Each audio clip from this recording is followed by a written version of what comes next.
И по втор пат, предлогот на градоначалникот на Македонска Каменица за ребаланс на буџетот не доби поддршка од најголемиот број советници. Со ова, предупредува градоначалникот Димчо Атанасовски, во прашање се доведени голем број проекти, но и екзистенција на вработење во општинските институции. Ние ќе се соочиме моментално со како една од најбогатите општини во Република Македонија со моментални 50 милиони денари на сметка, да не биде струја исклучена, да дојдат нашите ученици на незатоплени простори, да не можат наставниците да земат плати, да останат 40 до 50 луѓе на улица без работа, и не вклучувајќи ги дури и оние што се по вработените. Значи можеме да се соочиме со проблем од до јануари месец, дури и администрацијата да не може да земе плата. Од друга страна, мнозинството советници се убедени дека ребалансот не е развоен, а предложените ставки не се приоритетни за општината.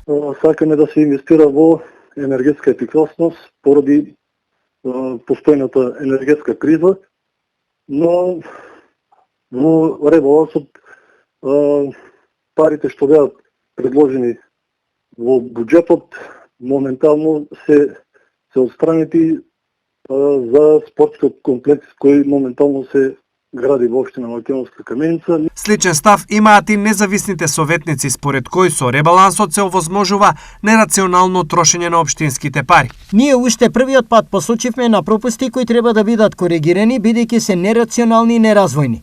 На следната седница повторно добивме некоригиран, односно идентичен предлог, што за нас е неприфатливо. Велат независните советници. Советот на Македонска Каменица брои 11 членови, од кои по 8 имаат СДСМ и ВМРО ДПМНЕ, а тројца се независни.